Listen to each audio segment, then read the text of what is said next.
الحمدللہ رب العالمین والصلاة والسلام علی سید المرسلین وعلی آلہ واصحابہ ومن تبعہم بإحسان الی یوم الدین۔ دوستو بھائیو، آج ہمارے سامنے ابھی ذی الحجہ کی 6 تاریخ ہو گئی ہے اور انشاءاللہ العزیز 2 دن کے بعد میں یوم عرفہ کا دن آئے گا، 9 ذی الحجہ۔ 9 ذی الحجہ کے اندر جس میں تمام حجاج کرام اللہ رب العالمین کی بارگاہ میں عرفات کے میدان میں جمع ہوتے ہیں، اور نبی کریم صلی اللہ علیہ وسلم نے یہ فرمایا، جیسا کہ حدیث میں آتا، حضرت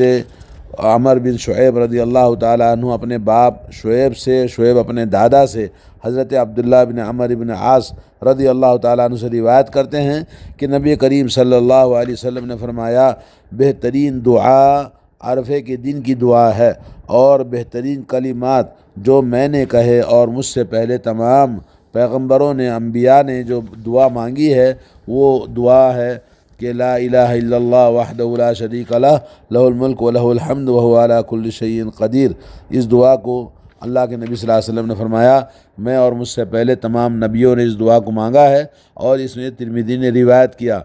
اور یوم عرفہ کا دن، جس دن حجاج اکرام اللہ رب العالمین کی بارگاہ میں دعا زاری اور اللہ کی بارگاہ میں دعاؤں میں مشغول رہتے ہیں، حضرت عائشہ رضی اللہ تعالی عنہ فرماتی ہیں ان رسول اللہ صلی اللہ علیہ وسلم قال ما من يوم اکثر من ان يعتق اللہ فیہ عبدا من النار من یوم عرفہ وإنه ليدنو ثم يباهي بهم الملائکہ فيقول ما اراد هؤلاء، رواہ مسلم۔ فرمایا رسول اللہ صلی اللہ علیہ وسلم نے، عرفے کے علاوہ کوئی دن ایسا نہیں جس میں اللہ تعالیٰ کثرت سے بندوں کو آگ سے، جہنم سے آزاد کر دے۔ اس روز اللہ تعالیٰ اپنے بندوں کو بہت ہی قریب ہوتا ہے اور قریب سے ان کا مشاہدہ کرتا ہے، اور فرشتوں کے سامنے ان حاجیوں کے وجہ سے فخر کرتا ہے، اور فرشتوں سے پوچھتا ہے، ذرا بتاؤ تو صحیح یہ لوگ مجھ سے کیا چاہتے ہیں۔ صحیح مسلم کی روایت ہے، اور حدیث لمبی ہے، لیکن یہ کہ اللہ تبارک و تعالیٰ اس مبارک دن یہ اعلان کرتا ہے کہ میرے عزت و جلال کی قسم، تم سب گواہ رہنا کہ میں نے ان سب کی دعاؤں کو قبول کر لیا، ان سب کی مغفرت فرما دیا، اور ان کو جنت کا حقدار بنا دیا، اور جہنم سے ان کو آزاد کر دیا۔ تو یہ تمام فضیلت اس یوم عرفہ کی ہے۔ حاجیوں کے لیے یوم عرفہ کے دن حجاج کا عبادت میں، اللہ رب العالمین کی بارگاہ میں مشغول ہونے کی وجہ سے ان کے لیے عرفہ کا روزہ نہیں ہے، لیکن حجاج کرام کی عظیم الشان عبادت کے بدلے میں اللہ رب العالمین نے سارے مسلمانوں کو جو اس دن اللہ تعالیٰ کی بارگاہ میں روزہ رکھنے کا حکم ہے۔ حضرت عقبہ بن عامر رضی اللہ تعالیٰ عنہ کہتے ہیں ان رسول اللہ صلی اللہ علیہ وسلم قال ان یوم عرفۃ یوم النحر و ایام التشریق عیدنا اہل الاسلام وہی ایام اکل و شرب، رواہ الترمذی۔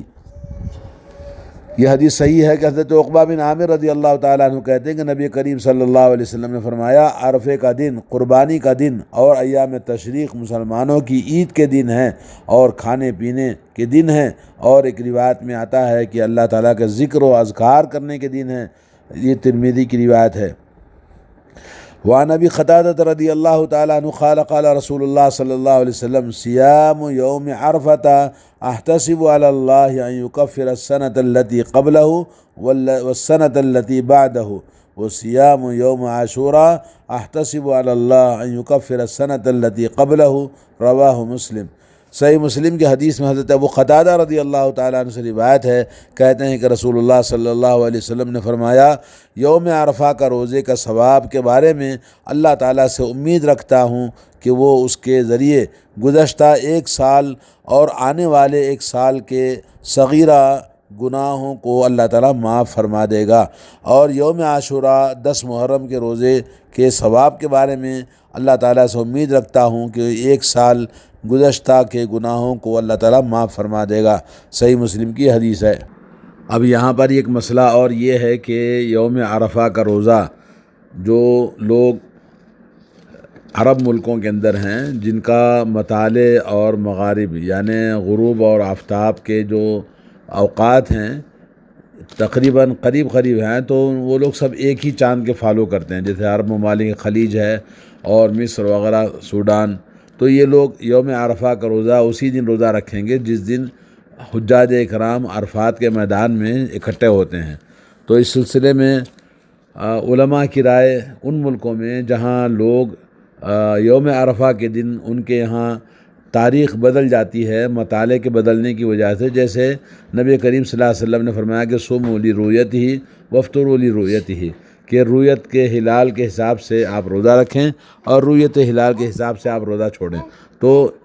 کسی ملک کا چاند ساری دنیا کے لیے ایک ہی مانا جائے گا یا ایک ہی الگ الگ چاند مانا جائے گا؟ تو اس سلسلے میں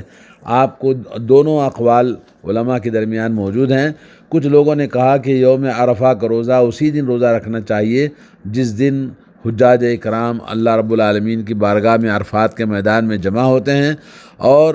اس دن کو جس دن کے دعائیں کی جاتی ہیں اللہ رب العالمین کی بارگاہ میں اور حجاج اکرام جمع ہوتے ہیں، وہی 9 تاریخ کا روزہ جو عرفات کا روزہ ہوتا ہے وہ سب کے لیے، ساری دنیا کے لیے روزہ رکھنا چاہیے۔ اور علماء سعودی عرب کی کمیٹی کا جو فتویٰ ہے، فتویٰ اللجنہ الدائمہ للبحوث العلمیہ والافتاء، جس میں شیخ ابن باز اور شیخ دوسرے مشائخ نے جو فتویٰ دیا ہے، اسی طرح دارالافتاء مصر کے دکتور حسام الدین اور دوسرے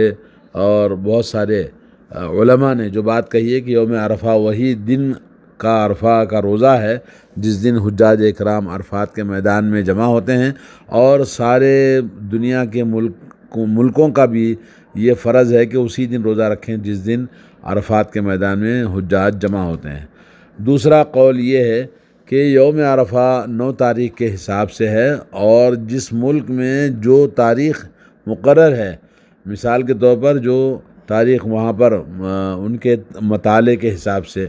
9 تاریخ کا دن ہے تو 9 تاریخ کا روزہ رکھے، وہ یوم عرفہ کا روزہ شمار کیا جائے گا۔ اور ہر ملک کا الگ الگ رویت ہلال کا حساب الگ ہے، اور اس کو بعض یورپی ممالک ہیں یا ساؤتھ ایشیا کے ممالک ہیں، اور اس سلسلے میں شیخ محمد بن صالح العثیمین کا بھی اور شیخ عبداللہ بن جبرین اور دوسرے علماء سعودی عرب کا بھی یہ فتویٰ ہے کہ جو جہاں پر جس طرح تاریخ کے حساب سے 9 تاریخ پڑتی ہے اس دن روزہ رکھے۔ تو یہ دونوں الگ الگ اقوال ہیں علماء کے، لیکن یہ کہ کیونکہ یہ پورے 9 دن روزے کی فضیلت کے دن ہیں، تو اس لیے ہمیں چاہیے کہ ہمارے ملک میں جس دن یوم عرفہ ہے حجاج اکرام عرفات کے میدان میں جمع ہوتے ہیں اس دن روزہ رکھے، اور پھر 9 تاریخ کا بھی روزہ رکھے جس تاریخ میں کہ ہمیں وہ ایک دن آگے یا ایک دن پیچھے جیسے پڑتا ہے، اگر وہ برابر 9 تاریخ ہمارے حساب سے جیسے حجاج اکرام عرفات کے میدان میں جمع ہوتے ہیں اسی دن ہم بھی اگر وہی دن مانتے ہیں تو برابر ہو جائے گا۔ اگر نہیں ایک دن پیچھے ہے، بعد ہے، جیسا کہ عام طور پر بر صغیر میں ایسا ہی ہوتا ہے، ایک دن بعد وہاں پر عید ہوتی ہے، ایک دن بعد چاند دکھائی دیتا ہے، تو ایسی صورت میں ہمیں چاہیے کہ ہم 8 اور 9 تاریخ 2 دن رکھیں تاکہ اس دن کا بھی ثواب ملے جس دن حجاج اکرام بیت اللہ میں جمع ہو کر اللہ تعالیٰ کی عبادت کرتے ہیں، جس کو اللہ کے نبی نے یوم عرفہ کا روزے کا حکم دیا ہے۔ تو روزہ یوم عرفہ کا اس دن جس دن حجاج بیت اللہ میں جمع ہوتے ہیں، تو ہمارے ہاں 8 تاریخ پڑتی ہے، تو 8 تاریخ کا بھی روزہ رکھیں اور پھر 9 تاریخ کا بھی روزہ رکھیں تاکہ ثواب ہمیں زیادہ ملے۔ اور روزے کی فضیلت بہت زیادہ احادیث کے اندر آئی ہے۔ نبی کریم صلی اللہ علیہ وسلم نے فرمایا کہ اللہ تعالیٰ فرماتا ہے کہ بندہ روزہ میرے لیے رکھا ہے فَإِنَّهُ لِي وَأَنَا أَجْزِي بِهِ، روزہ کا بدلہ میں ہی عطا کرتا ہوں، اور کہا کہ لِكُلِّ عَمَلِ ابْنِ آدَمَ لَهُ، ہر عمل کا بدلہ اللہ تعالیٰ نے مقرر کر رکھا ہے سوائے روزے کے۔